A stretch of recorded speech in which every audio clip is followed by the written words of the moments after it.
Good morning students.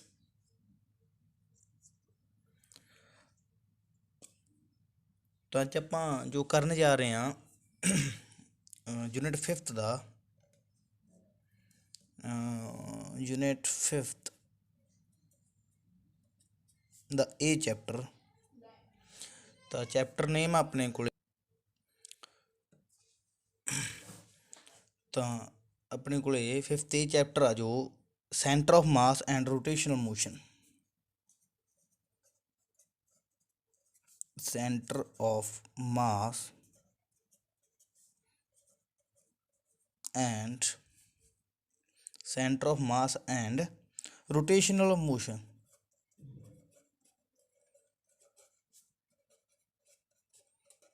ये आप जो चैप्टर आ स्टार्ट करना। तो देखो इस यूनिट का जो नेम आ है ना, आप इस यूनिट की गल करिए वेट। तो इस यूनिट का जो अपने को नेम आ वो अपने को the system of the particles का मतलब की आ। देखो हुण तक जिन्ना भी आप काम किया,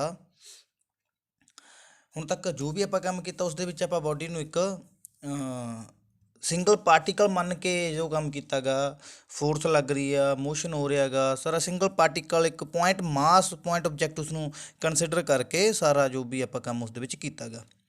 बट इस चैप्टर के की आप बॉडी के इनसाइड का स्ट्रक्चर भी जोड़ा आप देखना गा भी कोई भी जी रीजड बॉडी आ वो वेरीअस टाइप्स सॉरी काफ़ी ज़्यादा पार्टिकल्स तो मिलके जी बनी होंगी आ। एक मिनट वेट करो।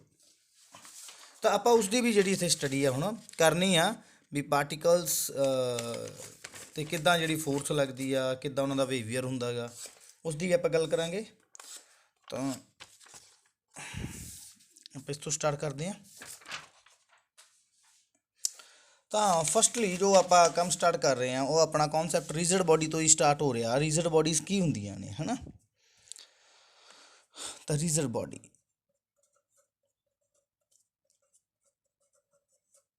बॉडी किस नूं कहा जाता है, मैं पहले इसकी डेफिनेशन लिख दिना गा। A body which have a body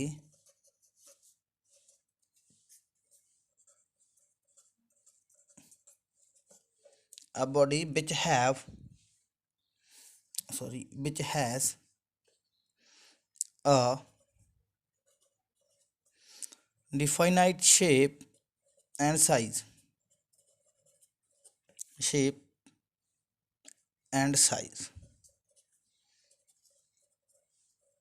वो वाली बॉडी जिन्होंने को डिफाइनड शेप तो साइज होंगे उन्होंने रीजड कहा जाता गा, ਜਾਂ आप ये भी कह सकते हैं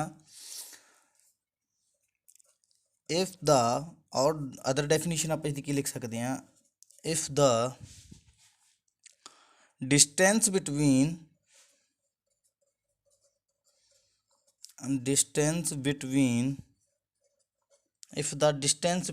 different pair of the particles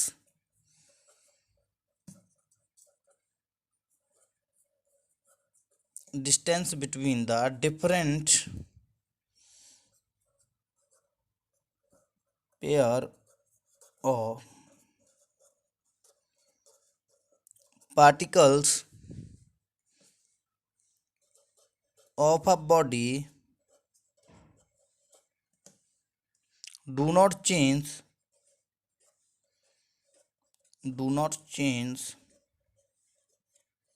ना होवे on applying force on applying any force on it।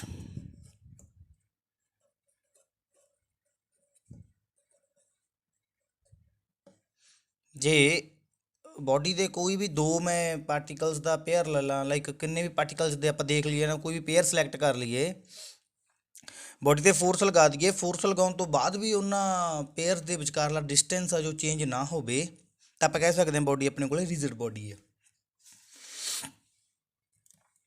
देखो कि फॉर एग्जांपल मैं कोई भी ब्लॉक कंसीडर कर लिया, कोई ब्लॉक आ मेरे को हार्ड रिजिड ब्लॉक आ, इस दे विच मैं दो पार्टिकल सिलेक्ट किए मीनस एक पेयर सिलेक्ट कर लिया, इन्हों के विचकारला मैं डिस्टेंस मैजर कर लिया। आफ्टर दैट मैं इस ब्लॉक ते फोर्स लगाती, ਫੋਰਸ ਲਗਾਤੀ ਤੇ ਜਦੋਂ ਫੋਰਸ ਲਗਾਤੀ, ਫੋਰਸ ਲਗਾਉਣ ਤੋਂ ਬਾਅਦ ਜਦੋਂ ਮੈਂ ਦੇਖਿਆ ਆਫਟਰ ਅਪਲਾਈਂਗ ਦਾ ਫੋਰਸ, ਮੰਨ ਲਓ ਇਹ ਇੱਥੇ ਚਲਾ ਗਿਆ ਮੇਰੇ ਕੋਲੇ ਜਾਂ ਕਿਤੇ ਵੀ ਚਲਾ ਗਿਆ, ਤੇ ਹੁਣ ਮੈਂ ਜਦੋਂ ਇਹਨਾਂ ਦੋ ਪੁਆਇੰਟ ਦੇ ਵਿਚਕਾਰਲਾ ਡਿਸਟੈਂਸ ਮੈਜਰ ਕੀਤਾ ਤਾਂ ਡਿਸਟੈਂਸ ਸੇਮ ਰਿਹਾ। ਪਾਰਟੀਕਲਸ ਦੇ ਵਿਚਕਾਰਲਾ ਜਿਹੜਾ ਡਿਸਟੈਂਸ ਆ ਉਹ ਵੇਰੀ ਨਹੀਂ ਕੀਤਾ, ਡਿਫਰ ਨਹੀਂ ਕੀਤਾ, ਸੇਮ ਰਿਹਾ, ਤਾਂ ਆਪਾਂ ਇਸ ਬੋਡੀ ਨੂੰ ਰਿਜਿਡ ਬੋਡੀ ਕਹਿ ਸਕਦੇ ਹਾਂ। ਤਾਂ ਹੁਣ ਆਪਾਂ ਟਾਈਪਸ ਆਫ ਮੋਸ਼ਨ ਦੀ ਗੱਲ ਕਰਨੀ ਆ। Types of motion of a rigid body। rigid body ਦਾ ਮੋਸ਼ਨ ਕਿੰਨੇ ਟਾਈਪ ਦਾ ਹੋ ਸਕਦਾ? Types of the motion of a rigid body, ਤਾਂ ਗੱਲ ਕਰੀਏ ਪਹਿਲਾ ਹੁੰਦਾ ਆਪਣੇ ਕੋਲੇ pure translational motion.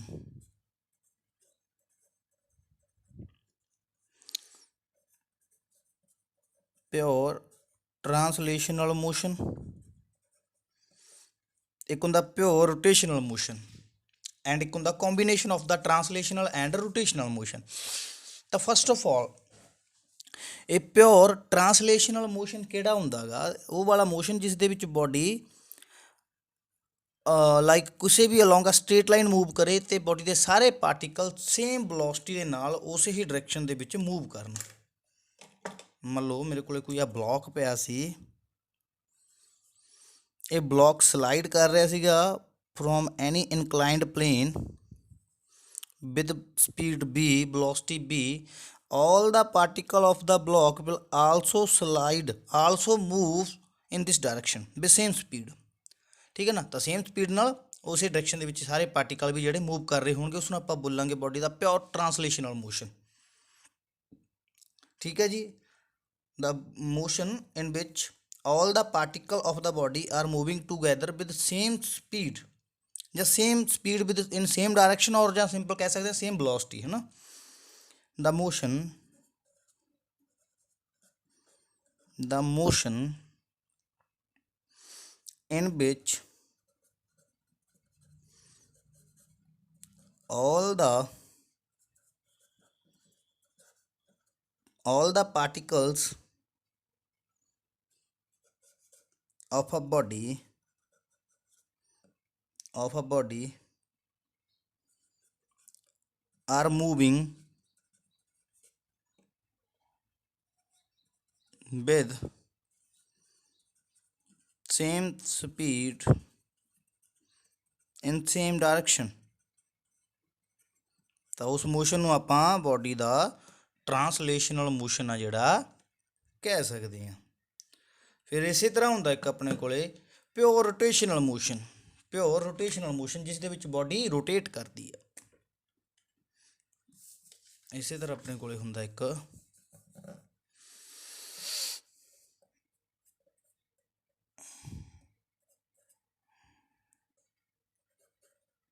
Pure rotational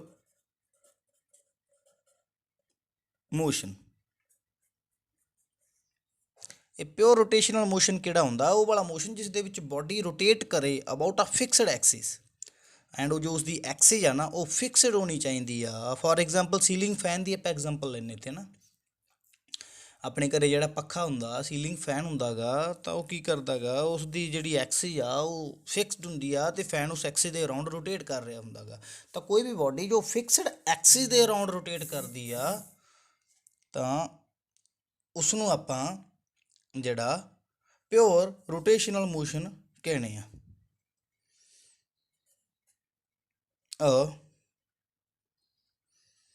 when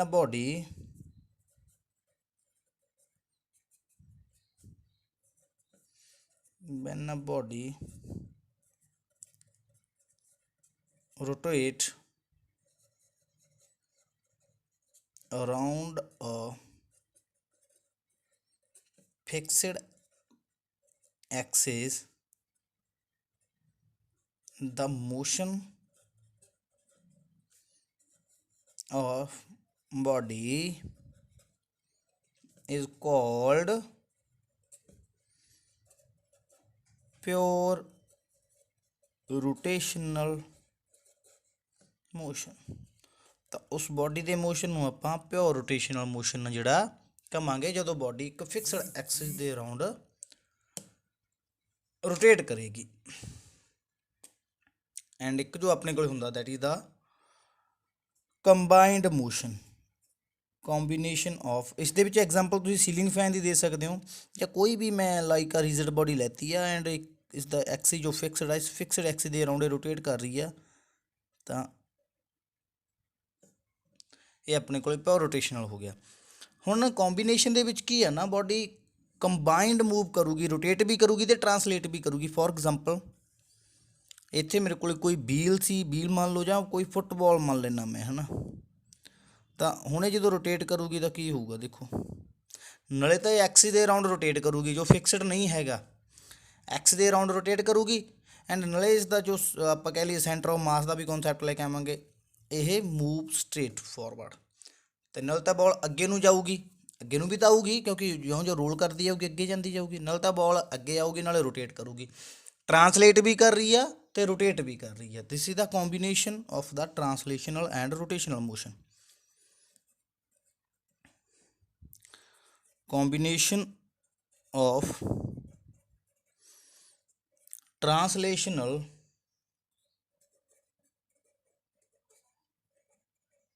and rotational motion। the combination of the translational and rotational motion ਇਸ ਨੂੰ ਕਿਹਾ ਜਾਂਦਾ ਹੈ, ਜਿਸ ਦੇ ਵਿੱਚ ਬੋਡੀ ਟਰਾਂਸਲੇਟ ਵੀ ਕਰੇ ਤੇ ਰੋਟੇਟ ਵੀ ਕਰੇ। ਇਹ ਵਾਲੀ ਇਸਦੀ example C. And after that ਜੋ ਆਪਣੇ ਕੋਲ ਮੇਨ ਟੌਪਿਕ ਆ ਜਿਸ 'ਤੇ ਆਪਾਂ ਗੱਲ ਕਰਨੀ ਹੈ, that is the centre of mass. Centre of mass ਬਹੁਤ ਇੰਪੋਰਟੈਂਟ ਟੌਪਿਕ ਆ। ਦਾ ਕੌਨਸੈਪਟ ਆਫ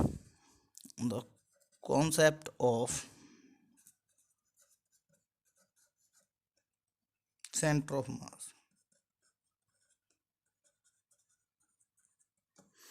ਤਾਂ ਇੱਦਾਂ ਦਾ ਪੁਆਇੰਟ ਕਿਸੇ ਵੀ ਬੋਡੀ ਦੇ ਉੱਪਰ ਇੱਕ ਇੱਦਾਂ ਦਾ ਪੁਆਇੰਟ ਜਿੱਥੇ ਆਪਾਂ ਨੂੰ ਇਹ ਲੱਗੇ ਕਿ ਬੋਡੀ ਦਾ ਸਾਰਾ ਮਾਸ ਜੋ ਕਨਸਨਟਰੇਟ ਕੀਤਾ ਹੋਇਆ ਇਸ ਪੁਆਇੰਟ ਦੇ ਉੱਪਰ।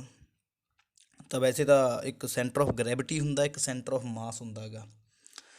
ਤਾਂ ਸੈਂਟਰ ਆਫ ਗ੍ਰੈਵਿਟੀ ਕਿੱਦਾਂ ਫਾਈਂਡ ਆਊਟ ਕੀਤਾ ਜਾਂਦਾ? ਫੋਰ ਐਗਜ਼ਾਮਪਲ ਮੈਂ ਇਸ ਮਾਰਕਰ ਨੂੰ ਬੈਲੈਂਸ ਕਰਨਾ ਚਾਹਣਾਗਾ ਆਪਣੀ ਇਸ ਫਿੰਗਰ ਟਿਪ ਦੇ ਉੱਪਰ। ਮੰਨ ਲਓ ਫੋਰ ਐਗਜ਼ਾਮਪਲ ਇਸ ਮਾਰਕਰ ਨੂੰ ਮੈਂ ਬੈਲੈਂਸ ਕਰਨਾ ਚਾਹਣਾ, ਅਤੇ ਮੈਂ ਇਸ ਮਾਰਕਰ ਨੂੰ ਇੱਥੇ ਜੇ ਬੈਲੈਂਸ ਕਰ ਲੈਣਾ ਗਾ, ਹੈ ਨਾ। ਚਲੋ ਇਸ ਦਾ ਕੋਈ ਨਾ ਕੋਈ ਪੁਆਇੰਟ ਮੈਂ ਫਾਈਂਡ ਆਊਟ ਕਰ ਲੂੰਗਾ, and that point is called centre of gravity. ਉਸਨੂੰ ਸੈਂਟਰ ਆਫ ਗ੍ਰੈਵਿਟੀ ਕਿਹਾ ਜਾਂਦਾ ਹੈਗਾ, ਸੈਂਟਰ ਆਫ ਗ੍ਰੈਵਿਟੀ, ਹੈ ਨਾ। ਬਟ ਇਹ ਮਾਰਕਰ ਇੰਨਾ ਜ਼ਿਆਦਾ ਐਕਸਟੈਂਡ ਨਹੀਂ ਹੈਗਾ। ਤਾਂ ਚਲੋ ਸੈਂਟਰ ਆਫ ਗ੍ਰੈਵਿਟੀ ਅਤੇ ਸੈਂਟਰ ਆਫ ਮਾਸ ਦੇ ਵਿਚਕਾਰ ਜੋ ਡਿਫਰੈਂਸ ਹੁੰਦਾ ਗਾ ਉਸ ਬਾਰੇ ਵੀ ਆਪਾਂ ਰੀਡ ਕਰਾਂਗੇ। ਬਟ ਇਹਨਾਂ ਕੇਸਿਸ ਦੇ ਵਿੱਚ ਜਿੰਨੇ ਵੀ ਆਪਾਂ ਇੱਥੇ ਕੇਸ ਡਿਸਕਸ ਕਰਨੇ ਆ, ਸਾਰੇ ਕੇਸਿਸ ਦੇ ਵਿੱਚ centre of mass and centre of gravity same ਆਊਗਾ। ਤਾਂ ਉਹ ਵਾਲਾ ਪੁਆਇੰਟ ਜਿੱਥੇ ਆਪਾਂ ਕਿਸੇ ਵੀ ਬੋਡੀ ਨੂੰ ਬੈਲੈਂਸ ਕਰ ਸਕਦੇ ਹਾਂ ਆਪਣੀ ਫਿੰਗਰ ਟਿਪ ਦੇ ਉੱਪਰ, that point is called the centre of ਮਾਸ। ਐ ਮੰਨ ਲਓ ਉਸਨੂੰ ਆਪਾਂ ਸੈਂਟਰ ਆਫ ਮਾਸ ਕਹਿੰਦੇ ਹਾਂ, ਹੈ ਨਾ। ਤਾਂ ਜੇ ਡੈਫੀਨੇਸ਼ਨ ਦਈਏ ਤਾਂ ਸੈਂਟਰ ਆਫ ਮਾਸ ਦੀ ਤਾਂ ਇੱਦਾਂ ਲੱਗਦਾ ਵੀ ਬੋਡੀ ਦਾ ਸਾਰਾ ਮਾਸ ਉਸ ਪੁਆਇੰਟ ਦੇ ਉੱਪਰ ਕੌਨਸਨਟਰੇਟ ਕੀਤਾ ਹੋਇਆ ਹੈਗਾ, ਹੈ ਨਾ। The centre of mass of a body, the centre of mass, ਇਸ ਨੂੰ ਮੈਂ CM ਲਿਖ ਦੇਣਾ, centre of mass of a body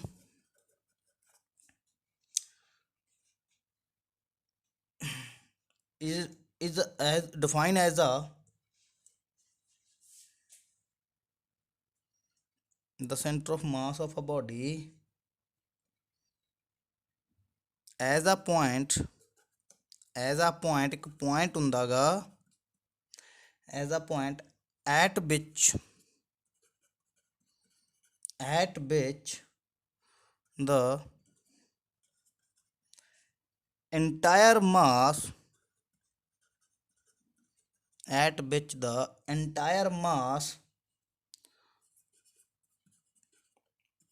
of the body is supposed to be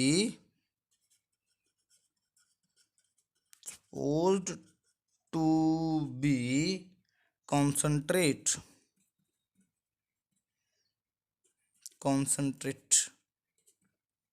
ਇੱਦਾਂ ਲੱਗਦਾ ਵੀ ਸਾਰਾ ਮਾਸ ਉਸ ਪੁਆਇੰਟ ਦੇ ਉੱਪਰ ਕੀ ਕੀਤਾ ਪਿਆ, ਕੌਨਸਨਟਰੇਟ ਕੀਤਾ ਪਿਆ ਹੈਗਾ, ਹੈ ਨਾ। ਐਕਚੁਅਲੀ ਹੁੰਦਾ ਇੱਦਾਂ ਕੁਛ ਨਹੀਂ ਗਾ। ਇਹ ਨਹੀਂ ਹੁੰਦਾ ਵੀ ਬਾਈ ਸਾਰੇ ਦਾ ਸਾਰਾ ਮਾਸ ਬੋਡੀ ਦਾ ਉਸ ਪੁਆਇੰਟ ਦੇ ਵਿੱਚ ਹੀ ਹੈਗਾ ਗਾ, ਨੂੰ ਇਦਾਂ ਦਾ ਕੁਝ ਨਹੀਂ ਗਾ। ਇਹ ਇੱਕ ਜਸਟ ਆਪਾਂ ਨੂੰ ਲੱਗ ਰਿਹਾ ਹੈਗਾ ਵੀ ਬਾਈ ਬੋਡੀ ਦਾ ਸਾਰਾ ਮਾਸ ਉਸ ਪੁਆਇੰਟ ਦੇ ਉੱਪਰ ਕੌਨਸਨਟਰੇਟ ਕੀਤਾ ਹੋਇਆ ਹੈਗਾ, and that point is called the centre of mass of a body. And ਇਹ centre of mass find out ਕਰਨੇ ਬੜੇ ਸੌਖੇ ਨੇ, ਹੈ ਨਾ। ਤਾਂ ਕਿੱਦਾਂ ਆਪਾਂ ਕਿਸੇ body the centre of mass find out ਕਰ ਸਕਦੇ ਹਾਂ, ਇਸ ਦੇ ਬੜੇ ਨੂਮੈਰੀਕਲ ਬਣਦੇ ਨੇ। ਤਾਂ ਕਿੱਦਾਂ ਆਪਾਂ body the centre of mass find out ਕਰ ਸਕਦੇ ਹਾਂ, ਇਸ ਦੇ ਬਾਰੇ ਵੀ ਆਪਾਂ ਗੱਲ ਜਿਹੜੀ ਹੁਣ ਕਰਾਂਗੇ। ਤਾਂ ਆਪਾਂ ਹੁਣ ਨੈਕਸਟ ਇਹ ਆ ਵੀ how we can find the centre of mass of a body of the 2 particles. ਮੰਨ ਲਓ ਮੈਂ ਕਿਸੇ ਬੋਡੀ ਦੇ ਵਿੱਚ 2 ਪਾਰਟੀਕਲ ਸਿਲੈਕਟ ਕੀਤੇ, ਓਨਲੀ 2 ਪਾਰਟੀਕਲ, ਹੈ ਨਾ। ਉਹਨਾਂ 2 ਪਾਰਟੀਕਲਸ ਦਾ ਆਪਾਂ ਸੈਂਟਰ ਆਫ ਮਾਸ ਕਿੱਦਾਂ ਫਾਈਂਡ ਆਊਟ ਕਰ ਸਕਦੇ ਹਾਂ। Centre of mass of or 2 particles,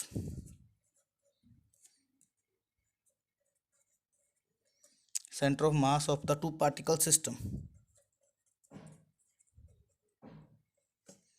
ਤਾਂ 2 particle system the centre of ਮਾਸ ਆਪਾਂ ਜਿਹੜਾ ਕਿੱਦਾਂ ਫਾਈਂਡ ਆਊਟ ਕਰ ਸਕਦੇ ਹਾਂ। 2 ਦੇ ਲਈ ਸੋਲਵ ਕਰਾਂਗੇ, ਆਫਟਰ ਦੈਟ ਇਸ ਨੂੰ n ਦੇ ਲਈ ਐਕਸਟੈਂਡ ਕਰ ਦੇਵਾਂਗੇ। ਦਾ ਸੈਂਟਰ ਆਫ ਮਾਸ ਆਪਾਂ ਕਿਸ ਤਰ੍ਹਾਂ ਫਾਈਂਡ ਆਊਟ ਕਰ ਸਕਦੇ ਹਾਂ। ਤਾਂ ਮੈਂ ਇੱਕ ਕੋਆਰਡੀਨੇਟ ਐਕਸਿਸ ਜਿਹੜੀ ਇੱਥੇ ਡਰਾ ਕਰ ਦਾਂਗਾ ਇੱਦਾਂ। ਮੈਂ ਇਸ ਦੇ ਵਿੱਚ 2 ਪਾਰਟੀਕਲ ਸਿਲੈਕਟ ਕਰਦਾ, ਇੱਕ ਇੱਥੇ ਲੈਤਾ, ਇੱਕ ਇੱਥੇ ਲੈਤਾ। ਇਸ ਨੂੰ ਮੈਂ ਇਹਦਾ ਨਾਮ ਦਿੰਦਾ, ਇਸ ਨੂੰ ਮੈਂ B ਦਾ ਨਾਮ ਦਿੰਦਾ। ਇਸ ਦਾ ਪੋਜੀਸ਼ਨ ਵੈਕਟਰ R1 ਡਰਾ ਕਰ ਦਿੰਦੇ ਆ, ਇਸ ਦਾ ਪੋਜੀਸ਼ਨ ਵੈਕਟਰ R2 ਡਰਾ ਕਰ ਦਿੰਦੇ ਆ। ਤਾਂ ਇਹਨਾਂ 2 ਪਾਰਟੀਕਲ ਦਾ ਜਿਹੜਾ ਸੈਂਟਰ ਆਫ ਮਾਸ ਆ, ਇਹਨਾਂ ਦੀ ਜੋ ਲਾਈਨ ਜੁਆਇਨਿੰਗ ਆ ਨਾ, ਇਸ ਲਾਈਨ ਜੁਆਇਨਿੰਗ ਦੇ ਉੱਪਰ ਕਿਤੇ ਵੀ ਲਾਈ ਕਰ ਸਕਦਾ। ਮੰਨ ਲਓ ਮੈਂ ਕਿਹਾ ਵੀ ਇਸ ਲਾਈਨ ਜੁਆਇਨਿੰਗ ਦੇ ਉੱਪਰ ਸੈਂਟਰ ਆਫ ਮਾਸ C ਦਾ ਨਾਮ ਦਿੱਤਾ, ਇੱਥੇ ਜੁਆਇਨ ਕਰ ਰਿਹਾ। ਤਾਂ ਇਸ ਦਾ ਪੋਜੀਸ਼ਨ ਵੈਕਟਰ ਮੈਂ ਲੈਤਾ R, ਵੀ ਇਸ ਦਾ ਪੋਜੀਸ਼ਨ ਵੈਕਟਰ ਕੀ ਹੈ ਮੇਰੇ ਕੋਲੇ R ਹੈ। ਮੈਂ ਕਿਹਾ ਇਸ ਪਾਰਟੀਕਲ ਦਾ ਮਾਸ m1 ਸੀ, ਇਸ ਪਾਰਟੀਕਲ ਦਾ ਮਾਸ m2 ਸੀ। ਇਸ ਤੇ ਕੋਈ ਵੀ ਫੋਰਸ ਲੱਗ ਰਹੀ ਸੀ ਬਾਹਰੋਂ, ਐਕਸਟਰਨਲ ਫੋਰਸ F1, ਐਂਡ ਇਸ ਤੇ ਕੋਈ ਫੋਰਸ ਲੱਗ ਰਹੀ ਸੀ ਬਾਹਰੋਂ, ਐਕਸਟਰਨਲ ਫੋਰਸ F2। 2 ਇਸ ਤੇ ਜਿਹੜੀਆਂ ਫੋਰਸਿਸ ਆ ਉਹ ਐਕਟ ਕਰ ਰਹੀਆਂ ਸੀ, F1 ਐਂਡ F2। ਤਾਂ ਦੇਖੋ ਇਸ ਦਾ ਮੈਂ ਸੈਂਟਰ ਆਫ ਮਾਸ ਜਿਹੜਾ ਕਿੱਦਾਂ ਫਾਈਂਡ ਆਊਟ ਕਰਨ ਜਾ ਰਹੇ ਹਾਂ। ਆਪਾਂ ਇਹਦਾ ਸੈਂਟਰ ਆਫ ਮਾਸ ਕਿੱਦਾਂ ਫਾਈਂਡ ਆਊਟ ਕਰਾਂਗੇ। ਤਾਂ ਓਬਵੀਅਸ ਆ ਜਦੋਂ ਫੋਰਸ ਲੱਗ ਰਹੀ ਹੈ, ਚਲੋ ਮੈਂ ਕਿਹਾ ਵੀ ਬਾਈ ਜਿਹੜੇ ਮੇਰੇ ਕੋਲੇ ਪਾਰਟੀਕਲ ਸੀ ਕਿਸੇ ਵੀ ਇੰਸਟੈਂਟ ਦੇ ਉੱਪਰ ਉਹ ਮੂਵ ਕਰ ਰਹੀ ਸੀ with velocity v1 and v2। Let v1 and v2 is the v1 and v2 are the velocities of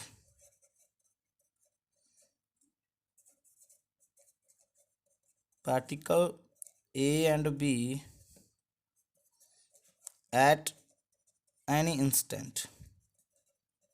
ਕਿਸੇ ਵੀ ਇੰਸਟੈਂਟ 'ਤੇ ਉਹਨਾਂ ਦੀ ਜਿਹੜੇ ਵੈਲੋਸਿਟੀਜ਼ ਨੇ v1 ਐਂਡ v2 ਆ। ਸੋ ਤਾਂ ਮੈਂ v1 ਨੂੰ ਲਿਖ ਸਕਦਾ dr1/dt ਦਾ rate of change of displacement ਦੀ ਜੇ ਗੱਲ ਕਰੀਏ। And similarly we can write this v2 dr2/dt। ਠੀਕ ਹੈ ਜੀ। ਤਾਂ ਹੁਣ ਦੇਖੋ ਇਸ ਦੇ ਵਿੱਚ ਜਿਵੇਂ ਪਹਿਲੇ ਪਾਰਟੀਕਲ ਦਾ ਲੀਨੀਅਰ ਮੋਮੈਂਟਮ ਕੱਢਾਂ p1 m1v1, ਅਤੇ ਜੇ ਮੈਂ ਦੂਸਰੇ ਦਾ ਕੱਢਾਂ ਦੈਟ ਇਜ਼ p2 m2v2। ਤਾਂ ਐਜ਼ ਵੀ ਨੋ ਜਿੱਦਾਂ ਆਪਾਂ ਪੜ੍ਹਿਆ ਵੀ the rate of change of momentum that is equal to force applied ਦੇ F1 ਲੱਗ ਰਹੀ ਹੈ। ਠੀਕ ਹੈ ਜੀ। ਤਾਂ ਜੇ ਇੱਥੇ ਮੈਂ ਵੈਲਿਊ ਪੁੱਟ ਕਰਾਂ ਇਸ ਦੀ, ਤਾਂ ਇਹ ਬਣ ਗਿਆ d/dt। p1 ਦੀ ਮੈਂ ਵੈਲਿਊ ਪੁੱਟ ਕਰਤੀ m1v1 that is equal to F1। And similarly for second ਵੀ ਜਿਹੜਾ ਮੈਂ ਇਸਨੂੰ ਫਾਈਂਡ ਆਊਟ ਕਰ ਸਕਦਾ ਗਾ, ਤਾਂ ਕੀ ਆ ਜਾਊਗਾ d/dt m2v2 is equal to F2। ਇਹ ਨਿਊਟਨ ਦਾ ਸੈਕੰਡ ਲਾਅ ਆ। ਇਕੁਏਸ਼ਨ ਨੰਬਰ 1 ਦੇ ਤਾਂ ਇਸ ਨੂੰ ਇਕੁਏਸ਼ਨ ਨੰਬਰ 2 ਦੇ ਤਾਂ ਦੋਨੋਂ ਇਕੁਏਸ਼ਨ ਨੂੰ ਜੇ ਮੈਂ ਜੋੜਦਾ at 1 and 2 on adding we get, ਆਪਾਂ ਨੂੰ ਕੀ ਮਿਲ ਜਾਣਾ ਇਸ ਨੂੰ ਐਡ ਕਰਕੇ। ਦੇਖੋ ਤਾਂ ਜੇ ਮੈਂ ਇਸ ਨੂੰ ਐਡ ਕਰਾਂ ਤਾਂ ਆਪਾਂ ਇਸ ਨੂੰ ਕਿੱਦਾਂ ਲਿਖ ਸਕਦੇ ਹਾਂ। ਤਾਂ ਇਹ ਬਣ ਜਾਊਗਾ d/dt ਦਾ ਮੈਂ ਇਸ ਤੋਂ ਬਾਹਰ ਲੈ ਲੈਣਾ d/dt। ਇੱਥੇ ਬਣ ਗਿਆ m1v1 ਪਲੱਸ m2v2 ਐਂਡ ਇਸ ਸਾਈਡ ਬਣ ਜਾਊਗਾ F1 plus F2 means total net external force. ਇਹਨੂੰ ਵੈਕਟਰ ਫਾਰਮ ਦੇ ਵਿੱਚ ਲਿਖ ਦਿਓ ਕਿਉਂਕਿ ਵੈਕਟਰ ਸਮ ਆਪਾਂ ਜਿਹੜਾ ਫੋਰਸਿਸ ਦਾ ਫਾਈਂਡ ਆਊਟ ਕਰਨਾ ਗਾ। ਤਾਂ ਆਫਟਰ ਦੈਟ ਇਸ ਨੂੰ ਮੈਂ ਲਿਖਦਾ d/dt, ਇਸ ਨੂੰ m1 ਐਂਡ ਇਸ ਨੂੰ ਮੈਂ ਲਿਖ ਸਕਦਾ dr1/dt। ਸਟਾਰਟਿੰਗ 'ਤੇ ਲਿਖਤਾ ਸੀ ਇਸ ਨੂੰ ਮੈਂ, इसनूं m2 लिख दूंगा, इसनूं dr2/dt लिख देना and that he become F external है ना। इसनूं मैं एफ एक्सटर्नल का नाम दे दूंगा नैट फोर्स जिहड़ी मैं वैक्टर सम करके फाइंड आउट की आ। d/dt मैं जे इनसाइड लै जावां तो बन गया m1, ये बन गया तुहाडे कोले जे आपां इसनूं देखीए तो चलो इनसाइड ना ले जाओ इसनूं एक बार, इस चों ना तुसीं इदां कर लो भी d/dt तो इसनूं d/dt m1r1 प्लस m2r2 ये वाली फॉर्म दे विच लिख देना मैं। सेम आ लिख सकदा, कोई फर्क नहीं हैगा। दोबारा ब्रैकेट ओपन करूँगा तो सेम चीज़ बन जानी है। तो ये बन गया तुहाडे कोले d²/dt² m1r1 plus m2r2 is equal to F external. मैं की कीता ना बो साइड m1 प्लस m2 नाल तां मल्टीप्लाई करता ते इसे नाल ही आपां इसनूं डिवाइड भी करता, that is equal to F external. मैं इसनूं कंपेयर किया एंड इसनूं मैं टोटल मास कर दूंगा the equation of motion of centre of mass या जो m d²/dt² r F external. Compare करके देखो इसनूं, compare both what should be the value of R की वैल्यू की होनी चाहिए है तो आर आ जो अपने को m1r1 plus m2r2 by m1 plus m2 and this is the required relation for the position vector of the centre of mass. Centre of mass का जो पोजीशन वैक्टर आप इतों फाइंड आउट कर दिता। इस पोजीशन वैक्टर तो आप centre of मास के जोड़े कोआर्डीनेट्स ने उन्होंने कोआर्डीनेट्स भी फाइंड आउट कर सकते हैं। ये मैं पोजीशन वैक्टर फाइंड आउट किया, इन्होंने पोजीशन वैक्टर तो आप सेंटर ऑफ मास के जोड़े कोआर्डीनेट्स ने ना तो कोआर्डीनेट्स भी फाइंड आउट कर सकते हैं। And this is for 2 particle system and similarly we can find this n particle system.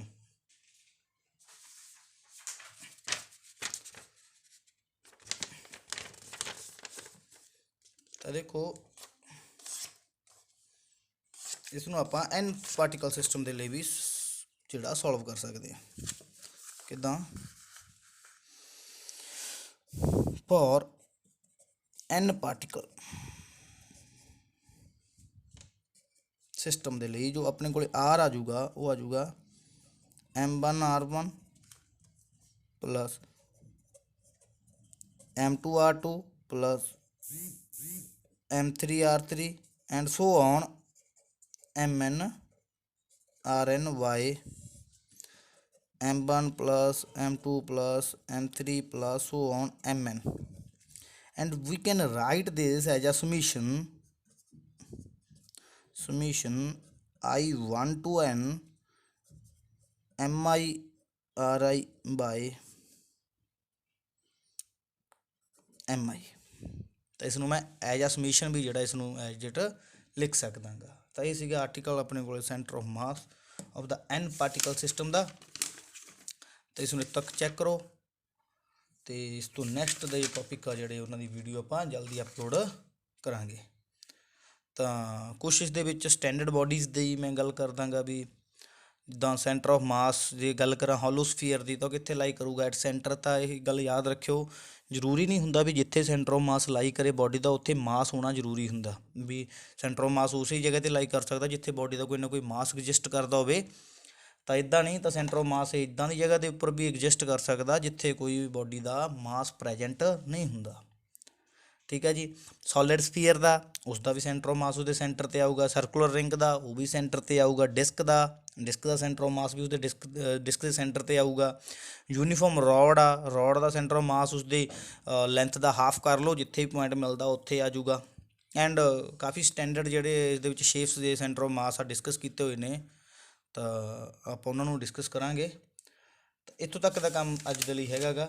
Next video के आप नैक्सट काम स्टार्ट करांगे। एंड चैनल में सबसक्राइब करो। Okay, thank you.